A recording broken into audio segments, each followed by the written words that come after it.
Press the bell icon on the YouTube app and never miss another update. Ma'am सबसे पहले तो web series के बारे में बताइए, किस तरह की होने वाली वेब सीरीज़?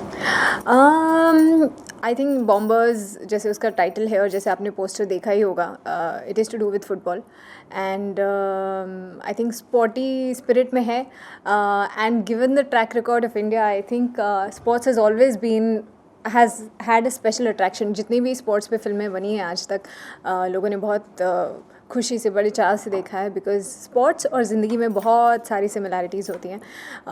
आपके पास जज्बा होना बहुत ज़रूरी है. बहुत सारे लोग कितनी मेहनत करते हैं, तकलीफ़ें झेलते हैं, फिर भी अगर वो हिम्मत नहीं हारे तो फाइनली आप वो एक डेस्टिनेशन तक पहुंचते हैं. जो जीता वही सिकंदर से लेके आज तक आई थिंक स्पोर्ट्स एक बहुत ही इम्पॉर्टेंट पार्ट रहा है हमारी सिनेमा का, हमारी ज़िंदगी का.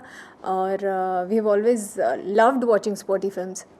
अपने कैरेक्टर के बारे में थोड़ा सा ब्रीफ करें. सो मेरा कैरेक्टर जो है उसका नाम है रितिका, जो रणवीर शोरे की वाइफ प्ले कर रही है. एंड ज़्यादा उसके बारे में मैं नहीं बता पाऊँगी एक्सेप्ट कि एक फैमिली है और आप प्रोफेशनल लाइफ में जितना भी कुछ कर लें बहुत ज़रूरी होता है. कोई भी प्रोफेशन जब आप चुनते हैं, आजकल तो इतने सारे प्रोफेशंस आ गए, जैसे कोरियोग्राफी है, डायरेक्शन है, और माँ बाप जिसे एक आइडियल प्रोफेशन मानते ही नहीं है, इंक्लूडिंग स्पोर्ट्स. हमारे देश में स्पेशली, अगर मैं खैर लड़कियों की बात नहीं करती, बट हमारे देश में अभी भी स्पोर्ट्स को एक full time career, money making नहीं माना जाता बिकॉज बहुत टाइम लगता है आपको वो नाम कमाने और वो स्पोर्ट्स को भी वो लेवल का होने की पैसे आएँ घर पे. तो मैं मानती हूँ कि ऐसे टाइम पे एक सपोर्टिव फैमिली का होना बहुत ज़रूरी है. एंड कुछ लोग ब्लेस्ड होते हैं, कुछ नहीं होते हैं.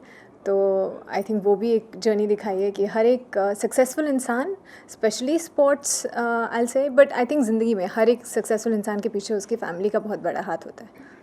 काफ़ी स्पोर्ट्स पर्सन के पीछे बायोपिक बनी है. क्या लगता है कि स्पोर्ट्स वुमेन्स के ऊपर भी बायोपिक बननी चाहिए? हमारे को बन रही है, पीटी उषा पे बन रही है. लेकिन जो क्रिकेट हो गया, फुटबॉल हो गया जी, उन पर जैसे कि मिताली राज है और भी आई थिंक बनेगी यार. हमने कभी पहले तो सोचा भी नहीं था कि इतनी भी, जैसे दंगल बनी 2 लड़कियों के ऊपर है, इतना अच्छा बिजनेस किया. और बहुत मुझे खुशी होती है कि नॉट जस्ट स्पोर्ट्स बट लड़कियों के ऊपर भी आजकल वुमेन सेंट्रिक बहुत कुछ बन रहा है. And Queen, Tumhari Sulu, these have been path breaking films. और उसके बाद स्पोर्ट्स में अभी वो भैंस की सांड है ना, भैंस की सांड आ रही है. तो आई थिंक लोग देखना चाहते हैं लाइव्स ऑफ विमेन जो अपने बहुत छोटी बिगिनिंग से, जहाँ गाँव कस्बों में जहाँ शायद प्रॉपर ट्रेनिंग नहीं है, न्यूट्रिशन नहीं है, उन्होंने कैसे अपने एक नाम बनाया है, not just in India but world wide.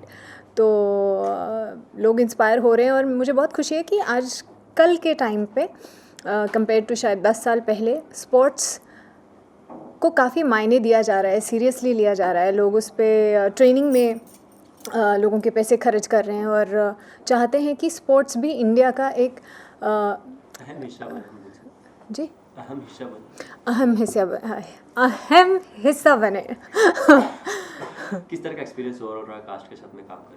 मुझे बहुत मज़ा आया. I think Ranvir Shorey, I been a big fan and I always wanted कि मैं उनके साथ काम करने का मुझे मौका मिले एंड फाइनली मिला. आई थिंक जब भी वो सेट पे होते हैं तो बहुत एक लाइफ होती है सेट पे. Vishal Furia, of course I am a big fan, he is a dear friend, we have known each other for some time now. और मैं नो भी उनको इसलिए करती हूँ क्योंकि मैं उनके काम की बहुत बड़ी फ़ैन हूँ. So it's been nice working with these two. Sapna, of course Sapna Pabbi, मैं उनके साथ पहले काम कर चुकी हूँ. इवन हाना I have worked with her. So and in the boys they have all been such stars. Some you have seen on TV, some you have personally. So I think it's been a good rapport. अब तो ऐसे लगता है कि यार कहीं भी जाओ, अरे ये तो इनको तो मैं जानती हूँ, इनको तो मैं जानती हूँ. So that feeling is nice. हम बोल सकते हैं कि फैमिली जैसा माहौल बन बिल्कुल बिल्कुल. एंड ऑल्सो जब स्पोर्ट्स की फिल्म होती है तो वो एक बॉन्डिंग बहुत ज़रूरी है जो आ ही जाती है. कोई इंसिडेंट शेयर कर सकते हैं फनी? फ़नी तो देखो, मैं तो स्पोर्ट्स खेल नहीं रही हूँ तो मैं घर वाले पार्ट में आती हूँ. But I think with Ranveer sir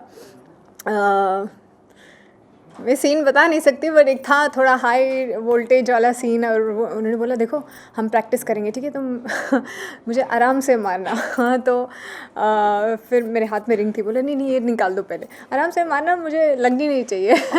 फिर उन्होंने करके बताया मुझे कि देखो ऐसे करना, और मैं हिली ही नहीं। मैंने कोई रिएक्शन ही नहीं दिया। तो I think that was my first day on set. उन्होंने डेफिनेटली सोचा कि कैसी बेवकूफ़ लड़की है, बट नहीं, मुझे बहुत मज़ा आया। I had a blast.